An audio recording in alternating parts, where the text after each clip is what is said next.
நாஞ்சில் சம்பத் தாவேக்காவில் இணைந்தது இப்போ பெரிய பேசு பொருளாக இருக்குது. ஆளாளுக்கு ஒரு மாதிரி பேசிகிட்டு இருக்காங்க. அது ஒன்றும் ஆச்சரியப்படுற மாதிரியான ஒரு முக்கியமான விஷயம் கிடையாதுங்க. இது சாதாரண ஒரு நிகழ்வு தான் இது. ஏன்னாக்கா அவர் ஒரு கட்சிக்கு வர்றதும் அந்த கட்சியிலேருந்து இன்னொரு கட்சிக்கு போகிறதும், அதாவது டைரக்ட் பஸ் ரூட் கிடைக்கலனாக்கா நடுவில் அங்கங்கே இப்போ நேரம் இங்கேருந்து விழுப்புரம் போய் அந்த பஸ் ஸ்டாண்டில் இறங்கி அங்கேருந்து இன்னொரு பஸ் எடுத்து திருச்சி போய் அங்கேருந்து இன்னொரு பஸ் எடுத்து மதுரை போய் அங்கேருந்து இன்னொரு பஸ் எடுத்து தேனி, இப்படி போகிற மாதிரியாக தான் அவருடைய வாழ்க்கை. அதுதான் அவருக்கு தெரிஞ்ச அரசியல் வாழ்க்கை. அந்த வீடியோவில் நான் சொல்லியிருந்தேன், நாஞ்சில் சம்பத் ஒரு நூலகம் அப்படின்ட்டு. அவ்வளவு புத்தகங்கள் படிச்சிருக்கிறாரு, நிறைய தகவல்கள் இருக்குது அவர்கிட்ட.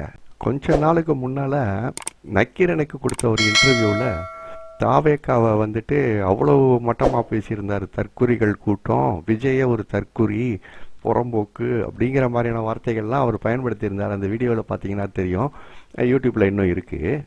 இன்றைக்கு அவர் தாவேக்காவில் இணைஞ்சிட்டாரு அப்படின்ன உடனே அவரை கூப்பிட்டு இன்டர்வியூ எடுக்கிற சில ஆங்கர்ஸ், அதாவது அந்த நிருபர் மாதிரி உட்காந்து கேள்வி கேட்குறவங்க, அவருக்கு ஏதோ கிடுக்குப்பிடி போட்டு கேள்வி கேட்குறதா நினச்சிக்கிட்டு பேசிக்கிட்டு இருக்காங்க.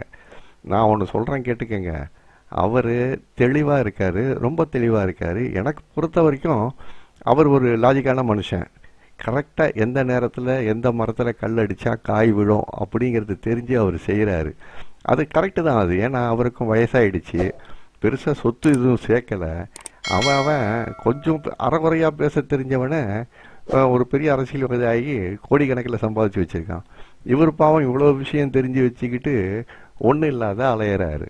அவர்கிட்ட நீங்கள் என்ன கேளுனாலும் கேள்வி கேளுங்க, ஆனால் அவர் தெளிவாக அவர் என்ன இடத்துல இருக்கிறாரோ அதுக்கு ஏற்ற மாதிரியான பதிலை ரொம்ப அழகாக சொல்லுவார். அதில் ரொம்ப திறமை உள்ளவர் அவர். அதனால் அவருடைய கடந்த கால அரசியல் வாழ்க்கையை பற்றிலாம் பேசி நேரத்தை வீணடிக்காதீங்க. அவருக்கும் அது விருப்பமில்லாத விஷயம், நமக்கும் அது தேவையில்லாத விஷயம். அவர் 4 காசு பார்க்கட்டுங்க. பாவம் ரொம்ப காலம் அரசியலில் இருந்திருக்காரு, யார் யாருக்காக குரல் கொடுத்து கத்தியிருக்காரு, ஊர் ஊராக அலைஞ்சிருக்காரு. கொஞ்சம் விஷயம் அவருக்கு கொஞ்சம், அவர் எந்த மரத்தில் இருக்காரோ அந்த மரக்கிளையில் அவருக்கு என்ன கனி கிடைக்குதோ அதை சாப்பிட்டுட்டு அதை பற்றி பெருமையாக பேசுகிறது தான் அவர் வழக்கம். தவறில்லை. ஒரு பறவை மாதிரி அவர், அப்படி விட்டுடுங்க அவர்கிட்ட எல்லாம். அதெல்லாம் போய் ஆராய்ச்சியெல்லாம் பண்ணாதீங்க. சன் டிவி இன்டர்வியூவில் அவர் சொன்னார்ல, சன் நியூஸ் இன்டர்வியூவில் அவர் ராஜா திருவேங்கடம் கேட்ட கேள்விக்கு, என்னங்க இது மாதிரி பேசுகிறீங்களே அப்படின்னு சொல்லி கேட்டப்போ, என்ன காரி துப்புவானுங்கன்றீங்களா அப்படின்ட்டு சொன்னார்ல. காரி துப்புனா நான் தொடச்சிக்கிடுவேன்னு. அந்த மனப்பக்குவம் இருக்குதுங்க அவர்கிட்ட. அதனால் தேவையில்லாத அவர்கிட்ட மற்ற கேள்விலாம் வேணாம். அடுத்து அவர் என்ன செய்ய போகிறாருங்கிறத ஆர்வமாக பார்ப்போம். அவர் பேச்சை கேட்டு கேட்டு எனக்கும் சில சமயம் ஏதாவது சொல்லணும் போல தோணும்.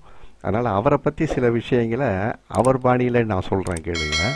அரசியல் அலையில் சிக்கிய அகராதி அவர். சுய நிழலில் மறைந்த நிகண்டு. நிகண்டுன்னா என்னன்னு தெரியுங்களா? அகராதியினுடைய இன்னொரு இது. அதாவது அகராதி அப்படிங்கிறது வார்த்தையோடு இருக்கும், நிகண்டுங்கிறது அந்த வார்த்தைக்கான பொருளை விளக்கி சொல்கிறது நிகண்டு. அடுத்த வரைக்கும் நம்ம வரைக்கும் வருவோம். வலைகள் வீசி எறிந்த மீன். வலையே வேணான்னு சொல்லி வீசி எறிந்த மீன். வாய் மட்டும் இல்லையேல் நீ வீண். அரசியலில் பழம் தின்று கொட்டை போட்டவர்கள் உண்டு, நீயோ மரம் தின்று வேர் போட்டவன். அந்த மரமும் மலமானது, வேரும் பதறானது.